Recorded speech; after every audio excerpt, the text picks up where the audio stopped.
ચલો last lecture ની અંદર કોઈને કઈ ડાઉટ હોય તો બોલો. નહીં. શું ભણ્યા હતા?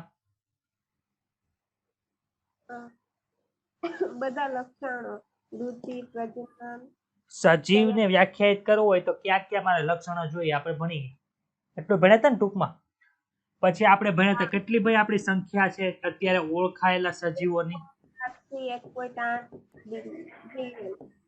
મિલિયન છે, એટલે કે 17 થી 18 લાખ સજીવો છે એ આપણે ઓળખાયેલા છે. હવે 17 મિલિયન હોય તો આવું હોય ખબર પડી અને પોઈન્ટ આવી જાય 1.7 મિલિયન. એને આપણે મિલિયન ને કરવું હોય, મિલિયન ને કાઢી નાખવું હોય તો શું કરવાનું? તો કે સર એને ગુણ્યા 10 લાખ કરવાના.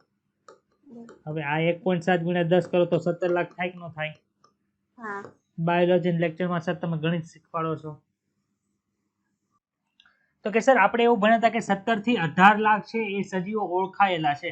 હવે વિચાર કરો કે 17 થી 18 લાખ સજીવોને તમને નામ આપવાનું કીધું હોય તો, અથવા 50 જણા ખાલી છે તમારા ક્લાસની અંદર, તમને એમ કીધું તમારે આ ફાઇન કોઈ નામ નથી, તમારે નામ આપવાના છે, તો આમને આડાવડા નામ આપે શું થાય? તો કે સર અમારું મગજ જ ખાલી થઈ જાય, 5-6 નામ આવડતા હોય નામ આપી દઈએ પછી તો પૂરું થઈ જાય, નવા નામ આવે જ નહીં યાર. થાય કે ન થાય આવું? હા. તો અહીંયા શું કરવામાં આવે છે તો કે સર નામકરણ કરવા માટે એક સ્પેશિયલ ક્રિયાવિધિ છે. માનો કે કોઈ નવો સજીવ છે એ વનસ્પતિની અંદર શોધાણું, અથવા તો નવી જાત છે એ પ્રાણીની અંદર શોધાણી, અથવા તો નવી જાત છે એ વાયરસની અંદર શોધાણી છે, તેને શું શું નામ આપ? કોણ નામ આપ? ગમે એ નામ આપી શકે? ભાઈ ગમે એ તો નામ ન આપી શકે. મને કઈ ગમે ભણાવવા આવી જાય તો કે સર નો આવી જાય. કોણ ભણાવે? સર તમે વેદ ક્લાસની અંદર આવ્યા છીએ, અમે વેદ ક્લાસના જે સરો હોય એ તમને ભણાવશે. તો નામકરણ છે એ કોણ કરાવે? તો કે વનસ્પતિનું હોય ને તો એનું નામકરણ છે ICBN સંસ્થા કરે. પ્રાણી હોય તેનું નામકરણ ICZN સંસ્થા કરે. અને વાયરસ હોય તો એનું નામકરણ ICVN સંસ્થા કરે. સર ICBN છે શું? તો કે શોર્ટ નામ છે કોનું? તો કે આનું international code four botanical nomenclature નું નામ છે. આમાં બધાની અંદર શું ચેન્જ થાય? તો કે સર આ વચ્ચેનો શબ્દ છે ને એ ચેન્જ થાય. પ્રાણીનું હોય તો international code four zoological nomenclature, ખબર પડી? અને વી હોય તો વાયરોલોજિકલ, international code for virological nomenclature. ખબર પડી કે ડાઉટ છે? ના. સર નામ આપવાના હોય તો નામ કેવી રીતે અપાય એ અમે તમને કહ્યું. ગમે એમ નામ આપ દેવાય? ભાઈ તમારું નામ છે તો ગમે ને એમ આપ્યું છે તમારું નામ, કયો તો તમારું નામ હોય પહેલા તમે શું લખો? તો કે સર પહેલા અમે અટક લખી. ગમે એ અટક આલે? સર નો હાલ. શું કામ? કે સર વારસાગત અટક આવે. એની પછી શું નામ આવે? તો કે સર પછી મારું નામ આવે, પોતાનું નામ આવે. ને પછી કોનું નામ આવે? પિતાનું નામ આવે કે ન આવે? તમને બતાય છે બરોબર? ઓકે. તો આની જગ્યાએ આપણે કોઈ પણ સજીવના, કાલે આપણે ભણ્યા હતા કે કોઈ પણ સજીવના છે સ્થાનિક નામ છે એ વિજ્ઞાનની અંદર વાપરવામાં આવતા નથી, તો કોને યુઝ કરીએ છીએ આપણે? તો કે સર વૈજ્ઞાનિક નામ યુઝ કરે છે. ભણ્યા હતા? હા. કેમ કે સર અમને તો ખબર છે સ્થાનિક નામ અહીંયા આંબો હું કહું છું તો કોલકાતાની અંદર જઈશ આંબો કહીશ તો કોઈ સમજશે નહીં આંબો એટલે શું, ખબર પડી? તો એ રીતે કોઈ પણ વૈજ્ઞાનિક નામ આપવા હોય તો શું કરવું પડે? તો કે સર ચોક્કસ ક્રિયાવિધિ છે. આપણે કેવું હોય તો કે સર નામકરણ વિધિ પાડ્યો હોય એમાં તમારું નામ છે એ પાડવામાં આવે. તો અહીંયા કઈ રીતે કરવામાં આવે એ આપણે જોઈએ. તો ભાઈ કોઈ પણ વૈજ્ઞાનિક નામ આપવા માટેની જે પ્રોસેસ છે કોઈ ગોઈતી હતી. તો કે સર એક વૈજ્ઞાનિક હતા જેનું નામ હતું કેરોલસ લિનિયસ. આ લિનિયસ નામના જે વૈજ્ઞાનિક હતા એમણે શું કર્યું હતું કે સર એને નામ આપવાની પદ્ધતિ બહાર પાડી.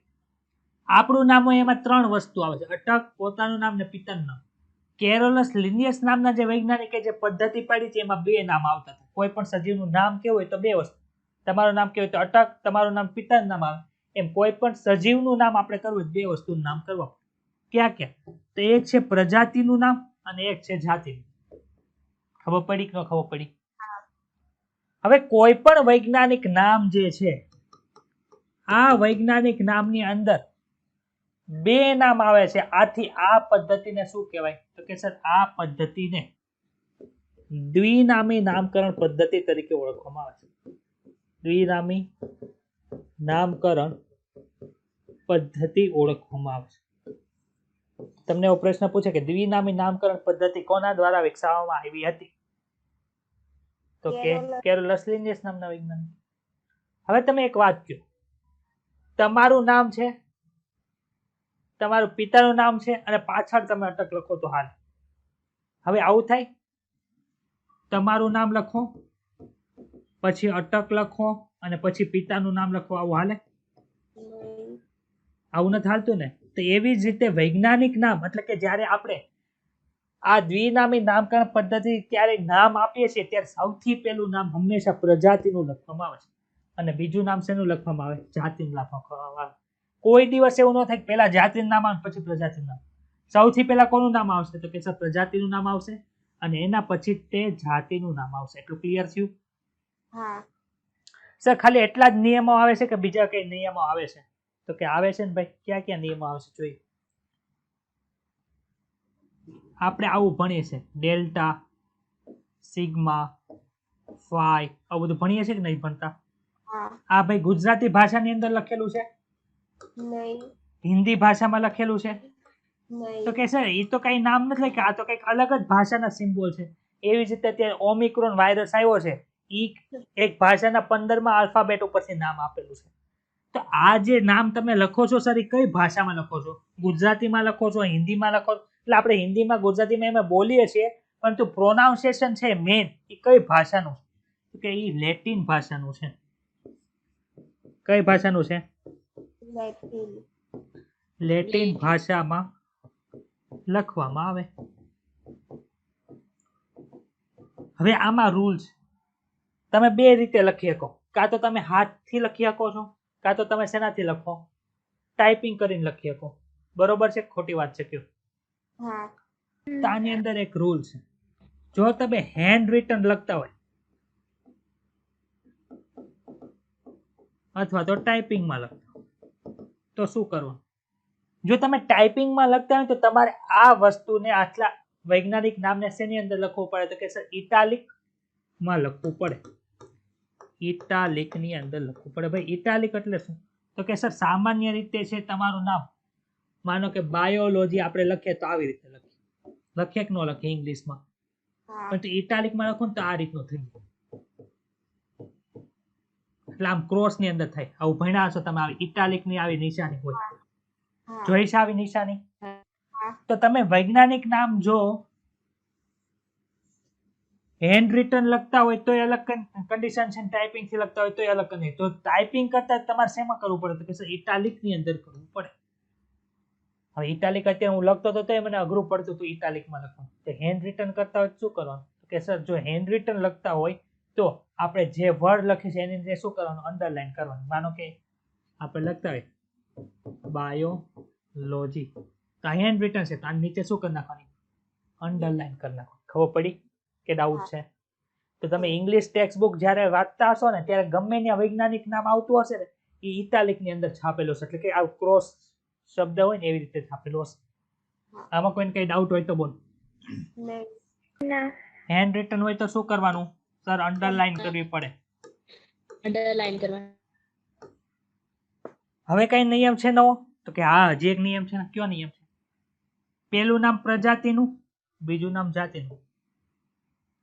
સર હવે અમે કમ્પ્યુટરની અંદર લખીએ છીએ તો અમને એક ડાઉટ થાય છે કે સર પેલો અક્ષર કેપિટલમાં લખવાનો, બાકી બધા સ્મોલ લખવાનો, એવો અંગ્રેજીનો રૂલ આવે છે. તો આમાં એવો રૂલ લાગુ પડે? તો કે હા પડે. શું લાગુ પડે? તો કે પ્રજાતિનો જે પહેલો અક્ષર હોય કેપિટલમાં લખવાનો, બાકી વૈજ્ઞાનિકની અંદર એક નામ હોય તો બીજા એકેય શબ્દ છે જાતિનો હોય તો પણ તમારે શું કરવાનું? સ્મોલની અંદર લખવાનું. સર એક્ઝામ્પલ આપો ને.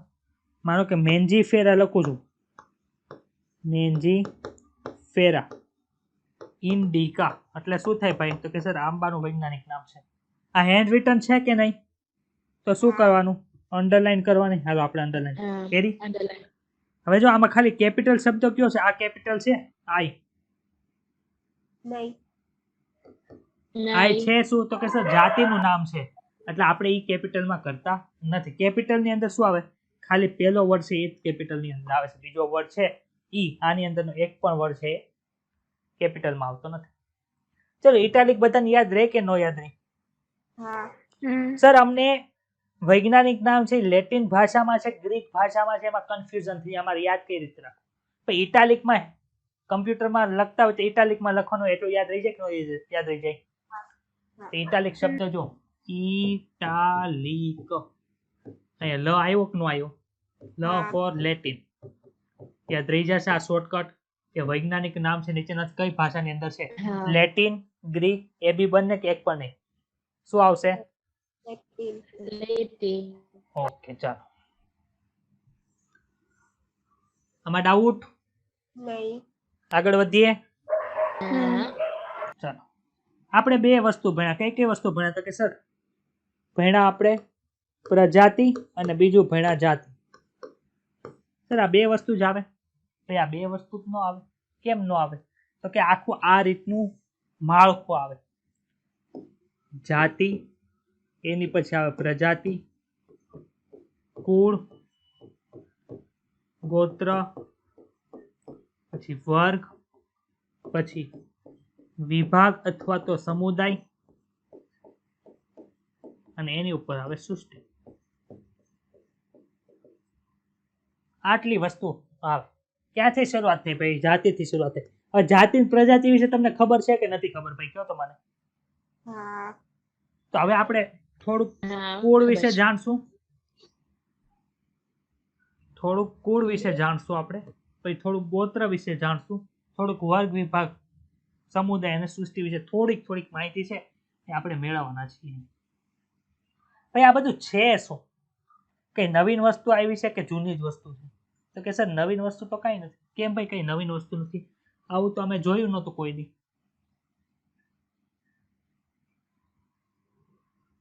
આવું તો આપણે કોઈ દિવસ જોયું નહોતું, તો આવું ક્યાંથી આવ્યું નવીન વસ્તુ? ભાઈ તમે ઘરનો સામાન છે એને તમે ફેરફાર કરો. માનો કે તમે એક જગ્યાએ રહો છો, નાના ઘરની અંદર રહો છો, હવે ત્યાંથી તમારે મોટા ઘરની અંદર શિફ્ટ થવું, તો તમે શું કરશો? એક બોક્સ લેશો, એની અંદર તમારું લેપટોપ છે, એની અંદર તમારો ફોન છે, એની અંદર ઘરના વાસણ છે, ચમચી એવું બધું એ કરી નાખશો કે એવું ચાર્ટ બનાવશો? આવો ચાર્ટ બનાવશો. જો તો રસોડાનો સામાન, એની અંદર પાછું વર્ગીકરણ આવે. કયું વર્ગીકરણ આવે? કે રસોઈ બનાવવા માટેના સાધનો, પછી મસાલો, બે અલગ અલગ વસ્તુ થાય. પછી શાકભાજી અલગ થાય કે ન થાય? છે રસોડાનો જ સામાન પણ એની અંદર અલગ અલગ વિભાગ. એવી રીતે ટીવી, ફ્રીજ, એવું બધું આવે કે ન આવે ભાઈ? આ શું છે? વર્ગીકરણ તો સર અમને તો પેલા ખબર જ હતી. તો માણસ જ્યારથી જીવે છે ને ત્યારથી વર્ગીકરણ કરે છે. પણ પેલા કોનું વર્ગીકરણ કરતો હતો? કે જે જીવન જરૂરિયાત વસ્તુ છે એનું જ વર્ગીકરણ કરતો, બીજા એકેય વસ્તુનું વર્ગીકરણ કરતો નહોતો. પરંતુ અત્યારે એટલી બધી વિવિધતા આપણને જોવા મળે છે, તો કોઈ પણ વસ્તુ છે સ્પેસિફિક છે. કીડી છે તો કેટલી જાતની કીડી આવે છે આપણે ભણશું. લાલ કીડી, કાળી કીડી આપણને ખબર છે, પરંતુ મકોડા છે એ લાલ મકોડા આવે, કાળા મકોડા આવે. લાલ મકોડા તમે ન જોઈએ તો જોજો, નેટ ઉપર સર્ચ કરજો, રેડ એટ એવું સર્ચ કરજો એટલે તમને જોવા મળશે. તો ઈ બધું છે ઈ આપણે શું કરવું પડે? તો કે સર જેટલું વર્ગીકરણ કર્યું હશે ને એટલું આપણને સ્પેસિફિકેશન મળશે કે આ વસ્તુ અહીંયા પડી. માનો કે તમારું ઘર છે, એમાં રસોડાની અંદર ચમચી ની બધું પડ્યું, એની હારે તમારે બોલ પેન નો સેટ હોય, પછી તમારે ડ્રોઈંગની પીચનો સેટ બધું રસોડાની અંદર પડ્યું હોય, પછી તમારે જે બેડરૂમ હોય ત્યાં પાછી ચમચી ને એવું બધું પડ્યું હોય, તમને કોઈ પણ વસ્તુ જ્યારે જોઈએ ત્યારે મળે?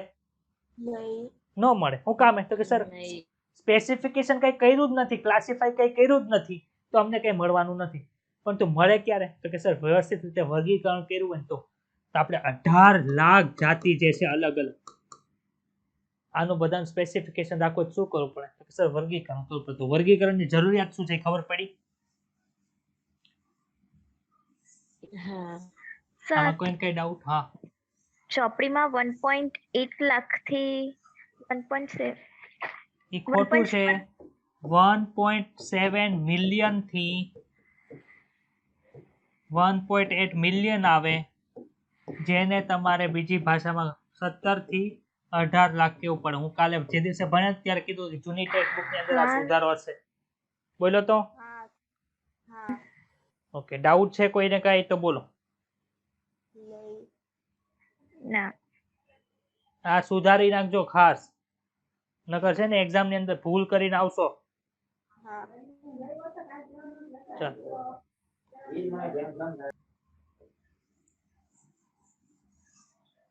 ચલો, વર્ગીકરણ એટલે છે શું? વર્ગીકરણ ને ઇંગ્લિશ ની અંદર શું કહેવાય? તો કે સર ટેક્સોનોમી કહેવાય. શું કહેવાય? વર્ગીકરણ એટલે શું? એને ગુજરાતી ની અંદર ટેક્સોનોમી કહેવાય. અથવા તો આમ ઉભાયો, ટેક્સોનોમી એટલે શું? ટેક્સોનોમી, ભાઈ ટેક્સોનોમી એટલે કે વર્ગીકરણ કરવાની પ્રક્રિયાને તે શું કહેવાય છે? ટેક્સોનોમી કહેવાય. એનો અભ્યાસ કરો એને વર્ગીકરણ ની ઇંગ્લિશમાં શું કહેવાય? તો કે એને ક્લાસિફિકેશન કહેવાય. ક્લિયર એટલી વસ્તુ કે ડાઉટ થાય છે ભાઈ? ક્લિયર ભાઈ વર્ગીકરણ આપણે ભાઈ ઘરનું કરતા હોય તો શું કરતા હતા? તો કે સર ઘરનું વર્ગીકરણ કરતા તો રસોઈ, રસોડાનો સામાન, બેડરૂમ નો સામાન, પછી સ્ટોર રૂમ નો, સ્ટોર હાઉસ નો સામાન, એવી રીતે આપણે અલગ અલગ વર્ગીકરણ કરતા. સર આ સજીવોનું વર્ગીકરણ કરવું છે એમ, તો કે સજીવોનું જે વર્ગીકરણ છે એ ટેક્સા ની અંદર કરવામાં આવે છે. ટેક્સાનું બહુવચન, આ બહુવચન શબ્દ છે.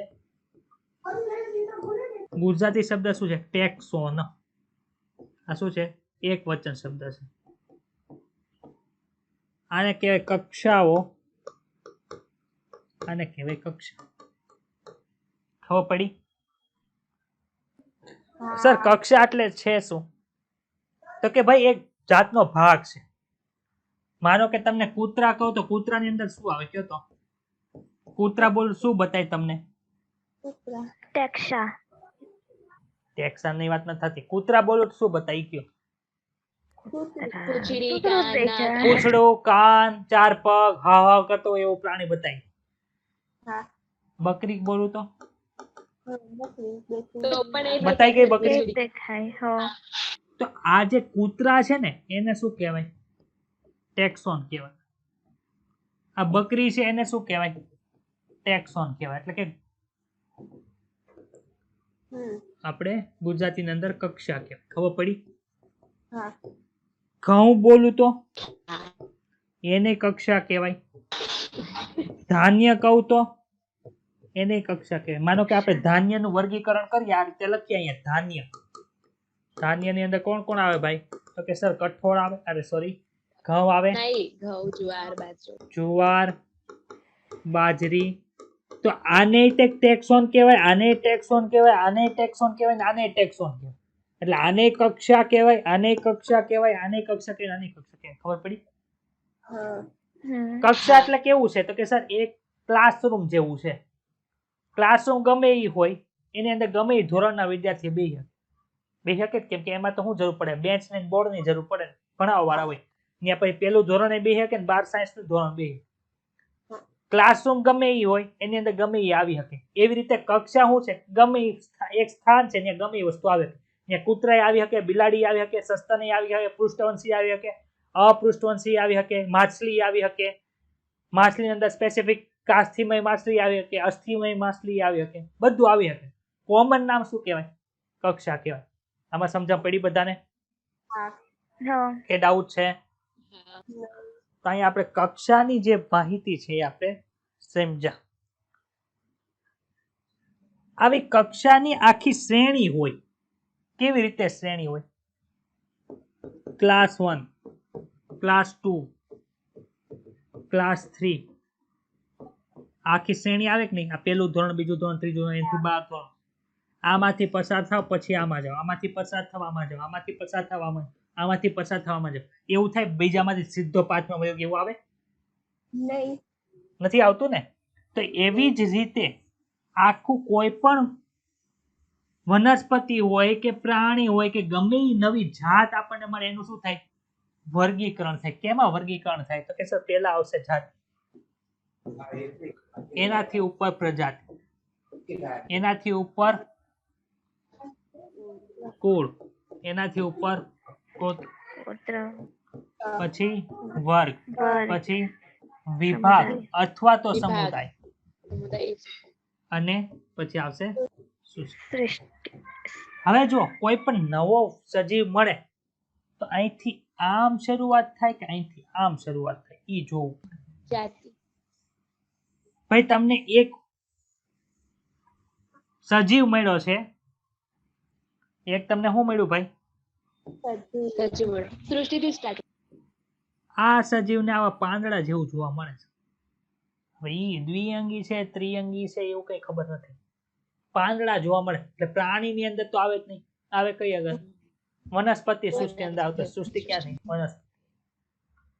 પછી જો વનસ્પતિ સૃષ્ટિ હોય ને તે એની નીચે વિભાગ આવે. વિભાગ શબ્દ કોની સાથે લાગે?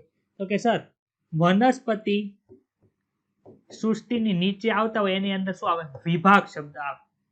મને કોઈ પ્રાણી સૃષ્ટિની અંદર આવે તેની અંદર શું આવે? સમુદાય આવે. ખબર પડી? હા આપણે ચેપ્ટર નંબર 4 ભણશું ને, ચેપ્ટર નંબર 4 એમાં બધા સમુદાય આવશે. કોષ્ઠાંતરી સમુદાયના પ્રાણીઓ, નુપૂરક સમુદાયના પ્રાણીઓ, ત્યાં બધા શું આવે? સમુદાય. જ્યારે આની અંદર શું આવે? વિભાગ આવે. એકાંગી, દ્વિઅંગી, ત્રિઅંગી, ખબડી, આવૃત બીજધારી, અનાવૃત બીજધારી, બધું કોણ આવે? વિભાગ આવે. વિભાગ અને સમુદાય બે એક જ જગ્યાના લેવલના છે, પરંતુ સમુદાય કોના માટે વપરાય? પ્રાણી માટે. જ્યારે વિભાગ કોની માટે વપરાય? વનસ્પતિ માટે. ખબર પડી? એટલે ડિસાઇડ શું થશે? વિભાગ આવે કે સમુદાય, એ ડિસાઇડ થાય. એના પછી એના લક્ષણોને આધારે શું આવે? વર્ગ આવે. માનો કે 12 સાયન્સ છે, મેથ્સ નો સ્ટુડન્ટ છે, બાયોલોજી નો સ્ટુડન્ટ છે, એ મારે ડિસાઇડ કરવો હોય તેની પાસે બુક કઈ છે જોવાની. 11 ફિઝિક્સ છે, 11 ફિઝિક્સ બે પાયો, 12 ફિઝિક્સ બે પાયો, 12th કેમેસ્ટ્રી બે પાસે હશે, 12th 11th કેમેસ્ટ્રી બંને પાસે હશે. પરંતુ એની પાસે મેથ્સ છે કે બાયોલોજી, એના ઉપર ડિસાઇડ થશે કે કયા ગ્રુપની અંદર છે, એક ગ્રુપની અંદર છે કે બે ગ્રુપ. એવી રીતે એની પાસે કયા લક્ષણો છે સજીવ પાસે, એના આધારે નક્કી થાય કે કયા વર્ગમાં આવશે. માનો કે આપણે પ્રાણીની વાત કરી, તેની અંદર કયા લક્ષણો છે એના આધારે એનો સમુદાય નક્કી થાય કે એની અંદર છે કેલ્શિયમ કાર્બોનેટનું બનેલી સખત તકતી આવેલી છે કે નથી આવેલી, એની અંદર દંખાગિકા આવેલી છે કે નથી આવેલી, આવેલી છે તો કોષ્ઠાંતીય સમુદાયની અંદર હોય, ન હોય તો બીજા સમુદાયની અંદર આવે. એવી રીતે લક્ષણોના આધારે છે આ વર્ગ નક્કી થાય. હવે એક વર્ગ છે એની અંદર બધા લક્ષણો પાછા ભેગા થાય, એના આધારે ગોત્ર નક્કી થાય, એના આધારે કુળ નક્કી થાય, એના આધારે પ્રજાતિ નક્કી થાય, એના આધારે શું નક્કી થાય? કે જાતિ નક્કી થાય. ખબર પડી? હા આમાં તમારે ડાયાગ્રામ બુક ની અંદર બે રીંગણાની આકૃતિ આપેલી છે, જો તો બતાય છે. હા સર આપેલી છે. એનો ઉલ્લેખ હમણાં કરીશું. એનો ઉલ્લેખ છે હમણાં થોડીક વારની અંદર હું કરીશ. તો આ ખબર પડી આ જાતિ પ્રજાતિ શું છે? હા ચલો સૌથી પહેલા ભણીએ જાતિ છે શું. જાતિ કોને કહેવાય? તો કે ભાઈ જાતિ છે સમાન દેખાવ. ભાઈ સમાન દેખાવ તો ઘણી બધાની અંદર હોય, પરંતુ મુખ્ય એક લક્ષણ કેવું છે? પ્રજનનનું છે. કે મુક્ત રીતે પ્રજનન કરી શકતા હોય અને એની ફળશ્રુતિ સ્વરૂપે પોતાના જેવો સજીવ મળતો હોય તો એને શું કહેવાય? જાતિ કહેવાય. એની અંદર પાછી જાતિ આવશે, પેટા જાત આવશે, પરંતુ જાતિ કોને કહેવાય? ખબર પડી? હા પ્રજનન કરી શકે એકબીજા સાથે અને પોતાના જેવો સજીવ મેળવી શકે તો એને જાતિ તરીકે આપણે ઓળખી શકીએ. બાકી તમે જાતિ કહી શકો નહીં. કઈ રીતે? ગીર ગાય છે અથવા તો ગાય રાખો, ગાય છે અને એની સામે શું આવશે ભાઈ? આખલો આવે કે ન આવે? અહીંયા બળદ નો આવે હો, બળદ નો આવે. બળદ અને આખલા વચ્ચે એટલે કે ખૂટિયા વચ્ચે શું ડિફરન્સ છે હું તમને પછી કહીશ. તો ગાય અને આખલા વચ્ચે પ્રજનન થઈ, જો આખલા દ્વારા જે શુક્રકોષ હશે એની અંદર એના આધાર ઉપર શું નક્કી થશે કે અહીંયા છે એ વાછડાનો જન્મ થશે અથવા તો વાછડીનો જન્મ થશે. ખબર પડી? હા પરંતુ જો ગાયનું પ્રજનન પાડા સાથે થાય કોઈ દિવસ, તો કે સર નો થાય. શું કામ? તો કે સર એનું ફલન થઈને વાછડો વાછડી કે પાડો પાડી જન્મશે નહીં. એટલે પ્રજનન કોની વચ્ચે થાય? તો કે સર એક જ જાતિના હોય ને તેની વચ્ચે પ્રજનન થાય. કૃત્રિમ પ્રજનનની વાત ન થતી, કુદરતી પ્રજનનની વાત થાય. સમજણ પડી? હા સર જાતિ વિશે તમને ખબર પડી ગઈ. પ્રજાતિ એટલે શું? પ્રજાતિ કોને કેવી? તો કે નજીકનો સંબંધ ધરાવતી જાત એટલે કે જાતિઓ ભેગા મળીને પ્રજાતિની રચના કરે. ખબર પડી? હા હમણાં ઉદાહરણ આપે એટલે તમને ખબર પડશે. તો કુળ શું આવે? તો કે સર નજીકનો સંબંધ ધરાવતા કુળ, એટલે કે નજીકનો સંબંધ ધરાવતી પ્રજાતિઓ ભેગી મળીને કુળની રચના કરે. કુળ પછી આગળ આવશે વર્ગ, વર્ગ પછી આવશે વિભાગ અથવા તો સમુદાય, ને પછી શું આવશે? સૃષ્ટિ આવશે. ખબર પડી? હા ચાલો આપણે જાતિની વાત કરીએ. માણસની જાતિ જોઈએ તો માણસ છે, આ એક માણસ, એની સાથે બીજો માણસ હોય તો એ બે વચ્ચેનો સંબંધ કેવા હોય ભાઈ? કયો તો. એને બે હાથ છે તો બંનેને બે હાથ જોવા મળે છે. બંનેને પગ છે તો બે બે પગ જોવા મળે છે. એના નખ જોવા મળે છે, એના વાળ જોવા મળે છે, એના આંખ જોવા મળે છે. સમાન લક્ષણો જોવા મળે છે કે નથી જોવા મળતા? હા મળે છે. અહીંયા જો તો સીધી જ લઈ જાય પ્રાણી સૃષ્ટિ. પ્રાણી સૃષ્ટિ લઈ તેમાં મૂકીએ એક માણસ ને એક મૂકીએ કૂતરા. તો બંને સૃષ્ટિ છે કઈ પ્રાણી સૃષ્ટિ, પણ માણસની અંદર 4 પગ ન હોય, કૂતરાની અંદર 4 પગ હોય. હા ખબર પડી? હા એ નથી ખબર પડતી. તો અહીંથી આમ જાય એમ સમાન લક્ષણોની સંખ્યા ઘટે છે. ખબર પડી? અને હા સૃષ્ટિથી જાતિ તરફ તમે જેમ જેમ જાઓ એમ સામાન્ય લક્ષણોની વધે છે. આ ખબર પડી? હા ઓકે. હા સર. તો હવે આ જ વસ્તુ છે ને હું અહીંયા લખું છું છેલ્લે જોજો.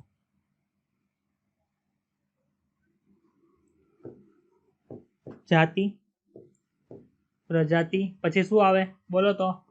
કુળ કુળ, કુળ, પછી ગોત્ર, ગોત્ર, વર્ગ, વર્ગ, વિભાગ કે વિભાગ સમુદાય. કે સમુદાય, અહીંયા શું આવશે? સૃષ્ટિ આવે કે ન આવે? સૃષ્ટિ. હા ચાલો એક આપણે સમુદાય, પેલા સૃષ્ટિ છે ને પ્રાણી સૃષ્ટિની વાત કરી. કઈ સૃષ્ટિની વાત કરવાની છે ભાઈ? પ્રાણી સૃષ્ટિ પ્રાણી.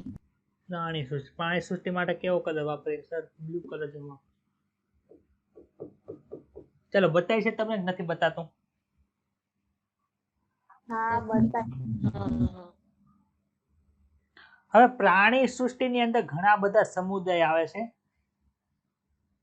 અને એની અંદર ઘણા બધા પાછા વર્ગે આવશે. તો આપણે જોઈએ પૃષ્ઠવંશી સમુદાય. કોણ લઈએ? પૃષ્ઠવંશી પૃષ્ઠવંશી સમુદાય. ભાઈ આ પ્રાણીની વાત એટલે શું આવશે? સમુદાય આવશે. પૃષ્ઠવંશી તમે સમુદાય લ્યો તો એની અંદર ઘણી બધી વસ્તુ જોવા મળે. હનુમય, હનુવિહીન, એ બધું આપણે ચેપ્ટર નંબર 4 ની અંદર ભણશું, પણ અહીં થોડુંક વર્ગીકરણ જોઈએ. એની અંદર કોણ કોણ જોવા મળે? મત્સ્ય આવે, એની અંદર એ પાછું આવશે જડબા વિહીન, જડબામય. જડબામય આવશે તો કાસ્થિમય ને અસ્થિમય, એ બધું પછી ભણશું. પછી કોણ કોણ આવે? તો કે સર હનુમય ની અંદર ચતુષ્પાદ આવશે, એની અંદર આવશે સરીસૃપ, પેલા આવશે ઉભયજીવ, પછી આવશે સરીસૃપ, સસ્તન, વિહગ અને આવશે સસ્તન. સસ્તન, તો આ બધું છે શું? તો કે સર આ બધા જે છે એ વર્ગ છે. ખબર પડી? આ વર્ગ છે, આ હા. સમુદાય છે, ને આ સૃષ્ટિ છે. હવે આપણે સસ્તન વર્ગના પ્રાણી લઈએ તો એની અંદર શું આવે ભાઈ? એની નીચે આવશે ગોત્ર.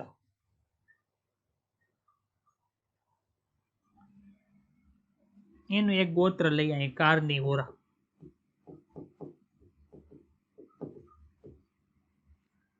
કાર્નિવોરાની અંદર આપણને પાછા ઘણા બધા કુળ જોવા મળે છે. એની અંદરથી આપણે બે કુળ લઈશું. ક્યાં બે કુળ છે ભાઈ? તો કે સર એની અંદર બે કુળ છે. એક છે કેનિડી અને એક છે ફેલિડી. કેનેડી.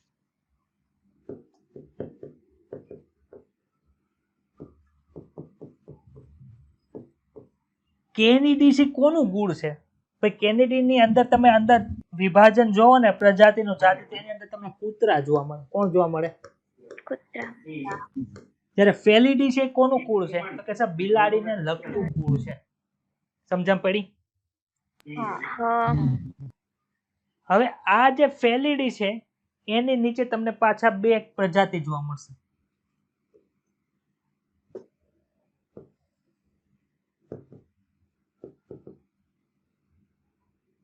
એક તો છે પેન્થેરા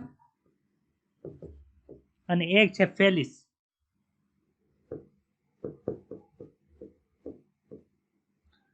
પેન્થેરાની અંદર તમે જાતિ જો તમને 3 જાતિ જોવા મળશે. કઈ કઈ જાતિ જોવા મળે? એક તો છે પેન્થેરા લિયો, એક છે ટાઇગ્રીસ,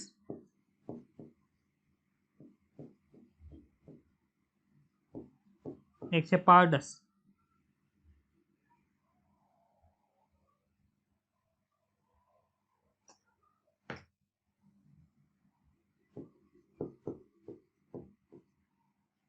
હવે આની અંદર શું જોવા મળે? તમે જો બિલાડી, સિંહ, પછી વાઘ અને ચિત્તો, એ બધા એક હરખા તમને જોવા મળે. કૂતરાને બંને સરખાવશો ને તો તમને તરત અલગ પડી આવશે. અલગ તમને ખબર પડી જાય કે આ અલગ અલગ છે. શું કામ અલગ અલગ પડ્યા? કે સર અહીંથી એની અંદર અલગ અલગ વિભાજન છે આપણને જોવા મળે છે. મળે છે કે નથી મળતું? હા.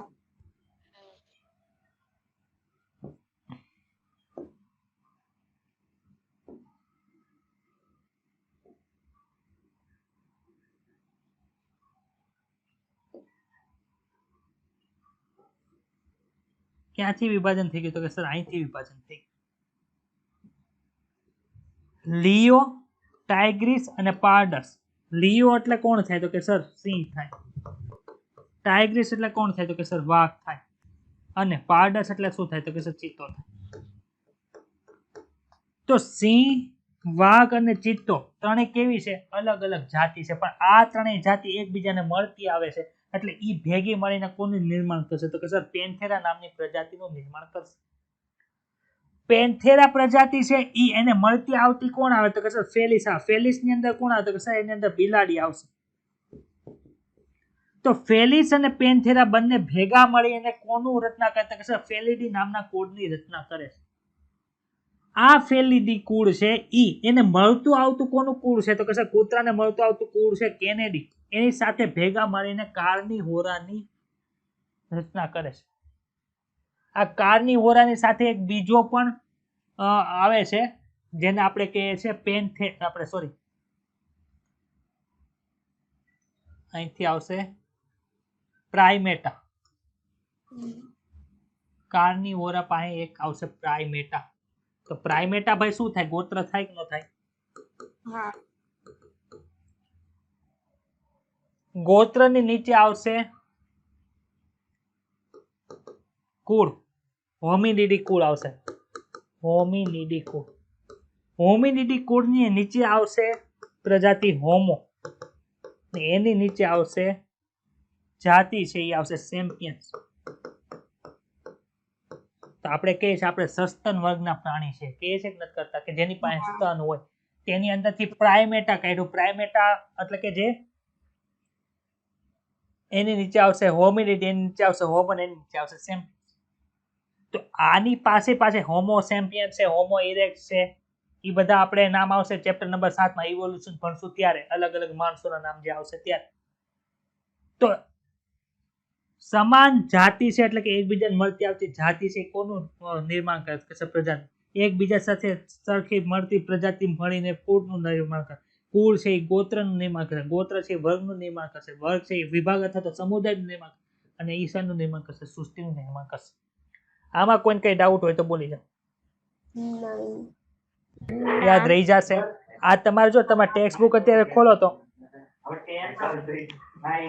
ટેક્સ્ટ બુક ની અંદર જાતિ પ્રજાતિ કુળ ગોત્ર વર્ગ વિભાગ સમુદાય અને સૃષ્ટિ એવા નામ આપ્યા છે કે નથી આપ્યા તો એની અંદર જે બધા ઉદાહરણ આપ્યા છે ને એ આપણે અહીંયા લખી નાખ્યા છે તો તમને કોઈ પણ જાતનો વાંધો ન આવે તમને પૂછે કે પેન્થેરા શું છે તો ડાયરેક્ટ તમને અહીંથી ખબર પડી જાય કે પેન્થેરા છે એ પ્રજાતિ છે એ જે તમારે 1 કે 2 પેજનું જે આખું છે ને એની અંદર બહુ તમને એવું આપેલું છે કે જેનાથી તમે કન્ફ્યુઝ થઈ જાઓ પણ ખાલી એટલું યાદ રાખશો તો એમાં બધું આવી જશે ચલો ક્લિયર થાય છે એટલું હા. સર આ તો તમે પ્રાણીની માહિતી આપી વનસ્પતિની કઈ માહિતી આપો ચાલો હવે આપણે વનસ્પતિની શરૂઆત કરીએ વનસ્પતિ કેવા કલરની હોય લીલા કલરની સામાન્ય રીતે હોય લાલ કલરની હોય શકે આપણે અહીંથી લીલા કલરથી શરૂઆત કરીએ ચાલો સૃષ્ટિ કઈ આવશે વનસ્પતિ.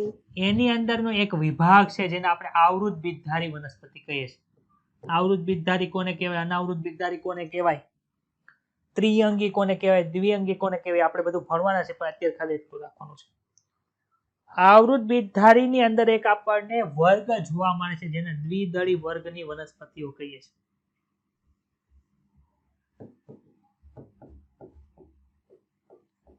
દ્વિદળી વનસ્પતિની નીચે ઘણા બધા ગોત્ર આવે છે એમાંથી એક ગોત્ર છે જેનું નામ છે પોલીમોનિયલ્સ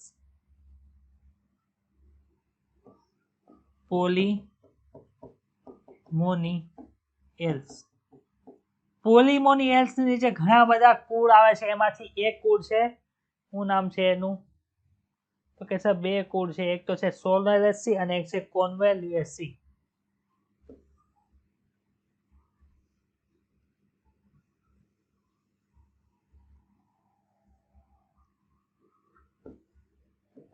એક છે સોલેનેસી અને એક છે કોન્વોલ્યુએસી એવું કંઈક નામ છે અટપટું નામ છે જો તો શું નામ લખેલું તમારે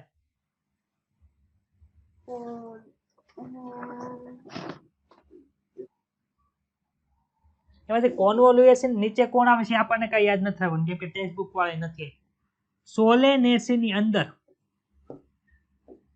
સોલેનમ પેટુનિયા અને ધતુરા આવા 3 પ્રજાતિ છે ભાઈ પ્રજાતિ જો તો એમાં સોલેનમ જે છે પ્રજાતિ એની નીચેની 2 વસ્તુ આપણને આપી છે એક તો છે સોલેનમ નાઇગ્રમ અને એક છે સોલેનમ મેલોન્જેના છે કે નહીં આની અંદર ટ્યુબરનો સમય આવે એટલે કે બટેકા છે એ સોલેનમ ની અંદર જ આવે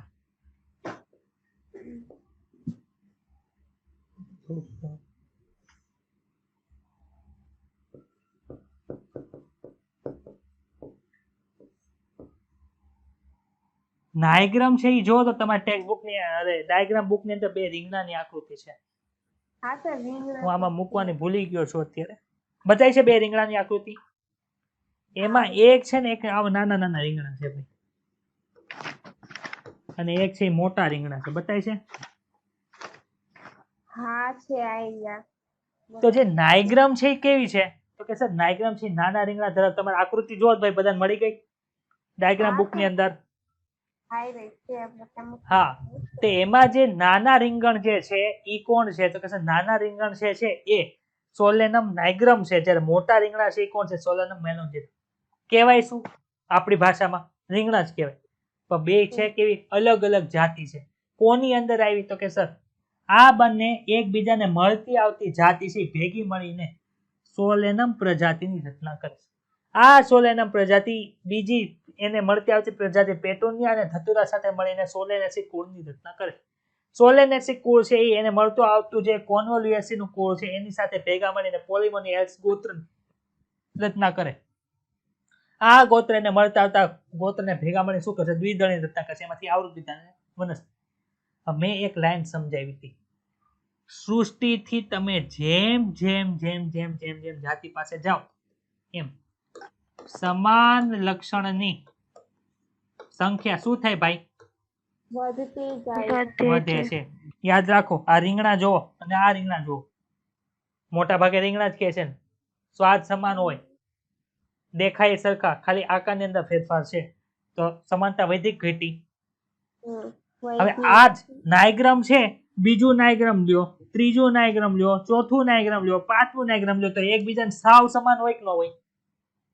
એક જ જાતિની અંદર જે સભ્યો જોવા મળે એકદમ સમાન હોય, એનાથી બીજી જાતિ છે એટલે કે આજે મેલોન જેના છે એનાથી થોડાક અલગ પડે. ક્લિયર કે ડાઉટ છે આમાં?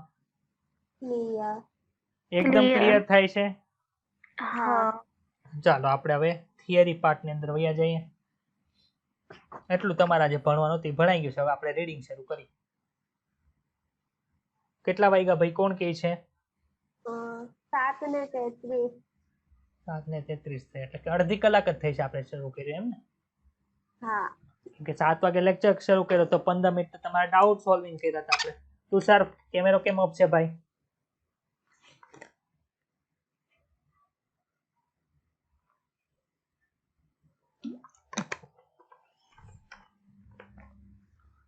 મજા આવે છે ભણવાની કે ગોખો છો એવું લાગે છે? નહીં. સુરભીબેન સર. એક બોલો હું. હા, આવે છે મજા. તુષાર તને?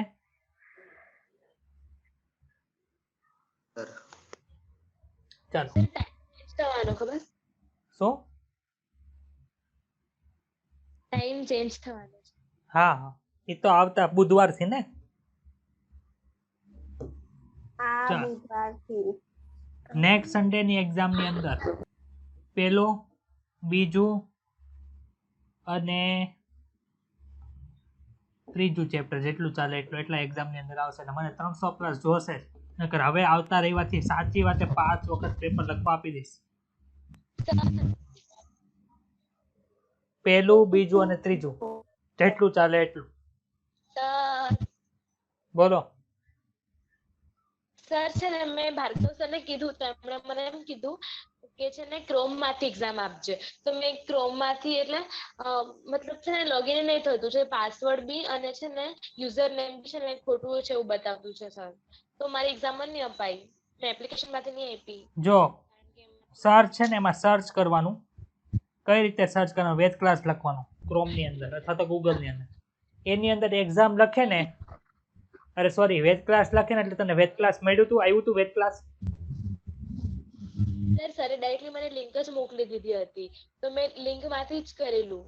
હા તો કઈ નહીં, એમાંથી ન થાય તો આવી રીતે ટ્રાય કરવાની. ગૂગલ ની અંદર જવાનું, વેદ ક્લાસ લખવાનું. વેદ ક્લાસ લખે ને એટલે તને વેદ ક્લાસ ની લિંક ઉપર જોવા મળે. એની અંદર જવાનું, એની અંદર છે ને ડોમેન નેમ લખેલો છે એટલે એની અંદર એક્ઝામ લખવાનું.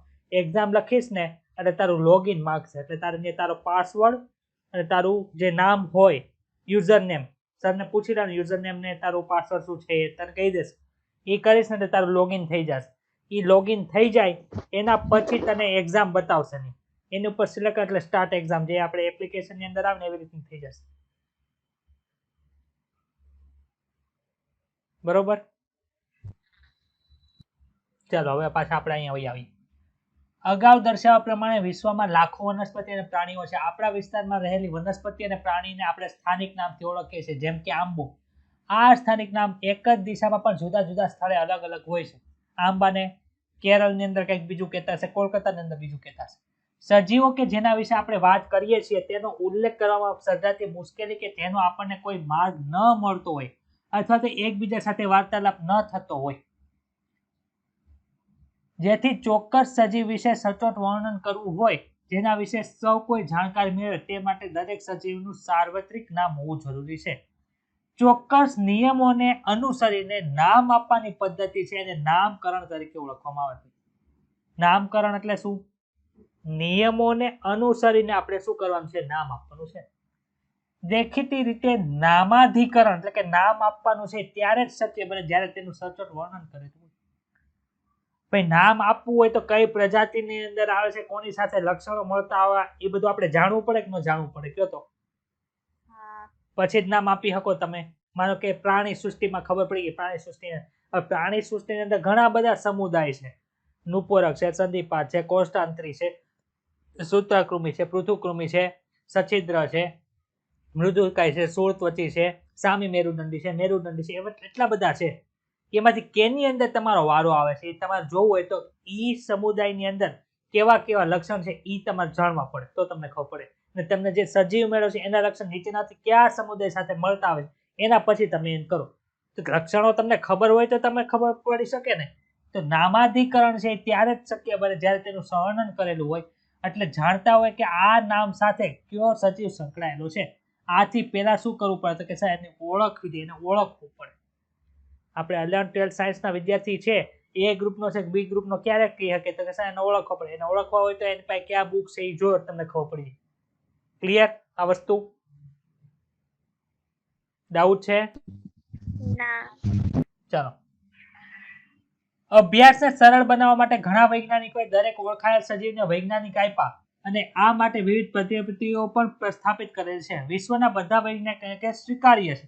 વનસ્પતિઓના વૈજ્ઞાનિક નામ international code four botanical nomenclature દ્વારા આપવામાં આવે છે. એના જે સિદ્ધાંતો હોય, માપદંડો એના દ્વારા આપે. તમે પૂછશો કે પ્રાણી નામકરણ કઈ રીતે કરશો તો કે પ્રાણી વર્ગીકરણ શાસ્ત્રી હોય international code four zoological nomenclature દ્વારા છે એ નિયમો બનાવ્યા. અહીં ICVN આપ્યું નથી, પરંતુ આપણને ખબર હોય છે ICVN એટલે શું? International code for virological nomenclature. Clear? કોઈ પણ સજીવનું વૈજ્ઞાનિક નામ છે વૈજ્ઞાનિક સ્તરે માત્ર એક જ નામ ધરાવે છે. એલિયમ સેપા એટલે ડુંગળી થાય તો એલિયમ સેપા છે એ બીજા કોઈને નામ આપેલું નહીં હોય. એલિયમ છે એની પ્રજાતિઓ છે ઘણી બધી જગ્યાએ. આપણે સોલેનમ નાઇગ્રમ અને સોલેનમ મેલોન જેના જોઈએ એમાં સોલેનમ કોમન છે, એટલે કે પ્રજાતિ એક કરતા વધારે નામોની અંદર આવી શકે, પરંતુ જાતિ જે છે એ કરતા વધારે નામોની અંદર હોઈ શકે નહીં. ખબર પડી? હા આથી વૈજ્ઞાનિક નામ છે એ એક જ હોય. માનો કે કેરીન તમે મેન્જીફેરા ઇન્ડિકા કહો તો એને પાછું રાના ટાઇગ્રાના નો કહેવાય. રાના ટાઇગ્રાના એટલે શું થાય? ડેટકો પેરીપ્લેટેના અમેરિકન એટલે શું થાય? વંદો. ખબર પડી? આવી રીતે હોય. હા તેમજ વિશ્વના કોઈ પણ ભાગમાં આવેલું નામ અન્ય કોઈ પણ સજીવ માટે વપરાતું નથી એવું લખ્યું છે. નથી લખ્યું છે. નેક્સ્ટ.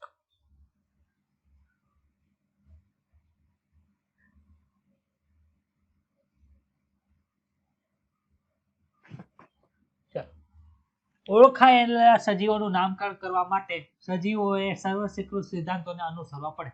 દરેક વૈજ્ઞાનિક છે બે ઘટકોનું બનેલું છે. દરેક વૈજ્ઞાનિક નામ પેલું નામ છે જેને જેનેરિક નામ અથવા તો વંશગત નામ અથવા તો પ્રજાતિ કહેવાય, અને બીજું નામ છે જાતિ સંકેત પ્રત્યે અથવા તો સ્પેસિફિક એપિટેટ તરીકે ઓળખવામાં આવે છે. ખબર પડી એટલી વસ્તુ? બે ઘટકો સાથે નામ આપવાની આ પદ્ધતિને દ્વિનામી નામકરણ પદ્ધતિ કહેવાય છે અને આ પદ્ધતિ છે કેર્લસ લિન્ડિસ નામના વૈજ્ઞાનિક દ્વારા આપવામાં આવી. બે શબ્દો ધરાવતી આ નામકરણ પદ્ધતિ સાનુકૂળ સાબિત થયેલી છે. આંબાનું ઉદાહરણ લે તેનું દ્વિનામી નામકરણ પદ્ધતિ સમજીએ તો એને શું કહે? મેન્જીફેરા ઇન્ડિકા. એ જો મેન્જીફેરા ઇન્ડિકા છે ઇટાલિક ની અંદર લખેલું છે કેમ કે છપાયેલું છે. મારે ગુજરાતી ની અંદર લખવું એટલે કે હેન્ડ રિટન કરવું હોય તો આવું લખવું પડે. મેન્જીફેરા ઇન્ડિકા. નીચે શું કરવાનું? લીટી કરવાની. ખબર પડી? દ્વિનામી નામકરણના કયા કયા નિયમો છે નીચે આપેલા છે. આ નામ જે છે લેટિન ભાષાની અંદર આપેલો છે અને લેટિન છે એવું દેખાડવું હોય તેને શેમાં છાપવામાં આવે તો કે ઇટાલિકમાં છાપવામાં આવે. સર આપણે હાથથી લખતા હોય તો કે સર હાથથી લખતા હોય તો દરેક શબ્દ નીચે આડી લીટી કરવામાં આવે છે. આડી લીટી કરવાનો મતલબ શું કે સર ઇટાલિકમાં છાપવાનું છે. માનો કે તમે હું અત્યારે તમારી નોટ્સ લખું છું, મેન આ રીતની લખું છું, મેન્જીફેરા ઇન્ડિકા એ આંબાનું વૈજ્ઞાનિક નામ છે. આ કેમાં લખ્યું ભાઈ? મેં હાથેથી લખેલું છે. આને મારે છાપવા આપવું છે. હવે છાપવા આવીશ એટલે આ બધું કેમાં થાય ભાઈ? છપાઈ જશે કે નહીં છપાઈ જાય? કમ્પ્યુટરમાં ટાઈપિંગ થઈ જશે. તો હવે ટાઈપિંગ વાળાને કેમ ખબર પડે ક્યુ ઇટાલિકમાં લખવાનું છે? તો કે ભાઈ આ મેન્જીફેરા ઇન્ડિકા છે ને ઇટાલિકમાં લખવાનું, એટલે એની નીચે હેન્ડ આવી અંડરલાઈન કરના. એટલે જે સાયન્સનો વિદ્યાર્થી કોઈ ટાઈપિંગ કરવા બે એટલે એને ખબર પડે આ વૈજ્ઞાનિક નામ છે, આને ઇટાલિકમાં છાપ. ખબર પડી? હા જો આ લખ્યું છે લીટી કરવામાં આવે છે તેનું મૂળ ઉદ્ભવ લેટિન બતાવવા માટે એને ઇટાલિક ની અંદર છાપવાનું છે એટલે લાઈન કરવામાં આવશે. જીવશાસ્ત્રીય નામમાં પ્રથમ શબ્દ છે પ્રજાતિનો અને બીજો શબ્દ છે એ કોનો છે? જાતિનો હોય છે. પ્રજાતિના નામનો પ્રથમ મૂળાક્ષર છે એ મોટી લિપિ એટલે કે કેપિટલમાં લખવામાં આવે છે, જ્યારે ચોક્કસ જાતિનું નામ આખું નામ છે કેની અંદર લખાય છે? નાની લિપિમાં એટલે કે સ્મોલમાં લખાય. મેન્જીફેરા ઇન્ડિકા. ખબર પડી? હા ચોક્કસ પ્રત્યય પછી ક્યારેક એમાં જીવશાસ્ત્રી નામના અંતમાં સંશોધકનું નામ લખવામાં આવે છે. માનો કે મેન્જીફેરા ઇન્ડિકા છે કોઈ શોધી તો કે લિનિયસે શોધી છે, તો અહીંયા જો મેન્જીફેરા ઇન્ડિકા લખ્યો છે એની પછી શોર્ટની અંદર લિનિયસનું નામ લખવા માટે LINN લખેલું છે. ખબર પડી? હા આમાં ડાઉટ છે? આપણે મૂળભૂત છે એ આ બે જ શબ્દ ભણવામાં આવે છે, પરંતુ ક્યારેક આ લીન શબ્દ આવી જાય તો યાદ રાખવાનો કે લીન શબ્દ છે શું દર્શાવે તો કે સર સંશોધકનું નામ દર્શાવે છે, જે શું છે શોર્ટની અંદર લખેલું છે. બધા સજીવોનું નામાધિકરણ શક્ય ના હોય, જેથી પ્રથમ કક્ષાએ સજીવોનો અર્થકારક જૂથ વહેંચણી દ્વારા બનાવવામાં આવે. માનો કે 4-5 સજીવો એકારે મળી ગયા તેનું નામકરણ કઈ રીતે કરવું? પેલો પ્રજાતિ ક્યાંથી ગોતવી? કે સર પ્રજાતિ ગોઠવવા માટે તો એને શું કરવું પડે સર? પેલા વૈજ્ઞાનિક ઓળખવું પડે, પછી શું કરવું પડે તો કે સર એનું વર્ગીકરણ કરવું પડે, પછી કેની નીચે આવે છે પછી નક્કી થાય કે આનું નામ શું હશે. ખબર પડી? એટલે જો આ કાર્ય પદ્ધતિને શું કરવું પડે તો કે સર પેલા વર્ગીકરણ એટલે ક્લાસિફિકેશન કહે છે. આમ વર્ગીકરણ એ એક એવી કાર્ય પદ્ધતિ છે જેમાં કોઈ પણ સજીવોને વર્ગીકૃત કરવાની સગવડ ભરેલી કક્ષાઓ આવેલી હોય. કક્ષા એટલે ખબર પડી? આ કક્ષા એટલે હા કક્ષા એટલે કે એવી જગ્યા કે ત્યાં તમે માનો કે આ રીતે હોય.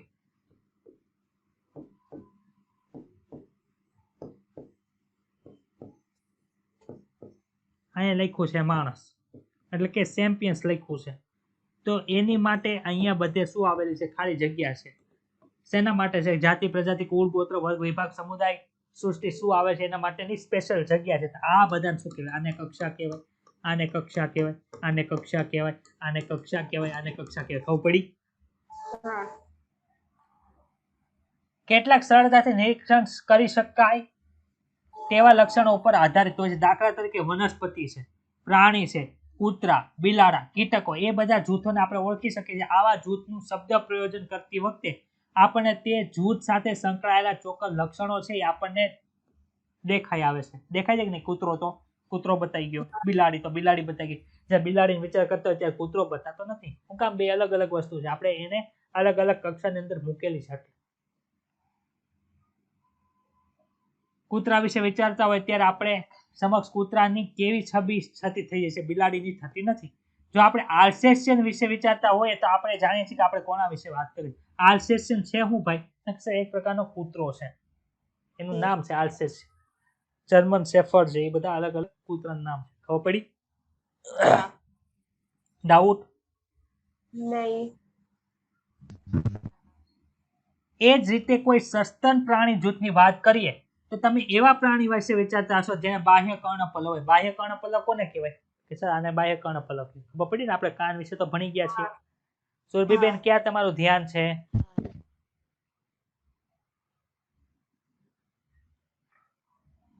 ના સર, वो अल्सेशियन शब्द आयो ने હા તેમાં મેં જોઈ બસ ખાલી.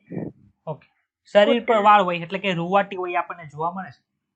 વનસ્પતિમાં જો ઘઉં વિશે આપણે વાત કરીએ ત્યારે આપણા મગજમાં ઘઉંની છબી એટલે કે ઘઉંનો દાણો આ રીતનો હોય તરત આપણને દેખાઈ આવે છે.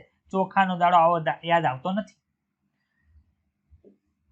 આથી કૂતરાઓ, બિલાડી, સસ્તન, ઘઉં, ચોખા, વનસ્પતિ, પ્રાણી તમે ગમે એને કહો છો એના માટે શું કહે છે? એને કક્ષા તરીકે ઓળખવામાં આવે છે. આ કક્ષાઓ માટે વૈજ્ઞાનિક નામ શું છે? વર્ગકો, જેને આપણે ટેક્સા કહીએ છીએ. ખબર પડી? વર્ગકો એટલે ટેક્સા, વર્ગક એટલે ટેક્સોન. કક્ષાનું વૈજ્ઞાનિક નામ શું છે? વર્ગક. આ કક્ષા છે, આ બધી કક્ષા છે, પણ એને વૈજ્ઞાનિક ભાષામાં કહેવાય તો વર્ગક.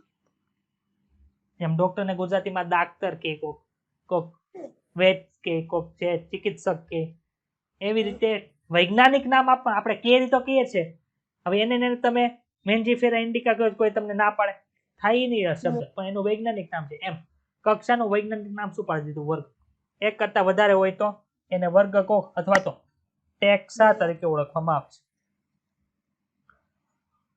વર્ગ કે જુદી જુદી કક્ષાઓનું નિદર્શન કરે છે. વનસ્પતિઓનું પણ વર્ગક બને, ઘઉંનું પણ વર્ગક બને, એવી રીતે પ્રાણીનું પણ વર્ગક, સસ્તન, કૂતરાઓ બધાનું વર્ગક બને. જેમ બધાની કક્ષા બને એનું તે નામ છે, તેને વર્ગક કેવા શું વાંધો છે તમને કઈ? બોલો તો. નહીં. કૂતરા એ સસ્તન છે, જ્યારે સસ્તન એ બધા પ્રાણીઓ છે. પ્રાણીઓ, સસ્તન, કૂતરા જુદા જુદા સ્તરે વર્ગક તરીકે રજૂ થાય છે. રજૂભાઈ આપણે ચાર્ટની અંદર જોયા હતા કે નતા જોયા? હા. આમ લાક્ષણિકતાઓના આધારે બધા જ સજીવોને વિવિધ વર્ગકોમાં વર્ગીકૃત કરી શકાય છે, અને વર્ગકોમાં વર્ગીકૃત કરવાની આ પ્રક્રિયાને વર્ગીકરણ કહેવાય. કાંઈ અઘરું છે? એક ને એક વસ્તુ વારંવાર રિપીટ કરી કહીશ. એકવાર કહી દેતા તો હું વહી જતું હતું એનું. સર કેટલું લાંબુ આપે તો વર્ગીકરણ પદ્ધતિના અભ્યાસને વર્ગીકરણ વિદ્યા કહેવાય, ટેક્સોનોમી કહેવાય. સજીવોની કોષ રચના સાથે સાથે કયા કયા લક્ષણો એમાં લેવાય? બાહ્ય, આંતરિક રચના અને વિકાસ પ્રક્રિયા અને પરિસ્થિતિ જાણકારી આવશ્યક છે, જે આધુનિક વર્ગીકરણના અભ્યાસનો આધાર બને છે.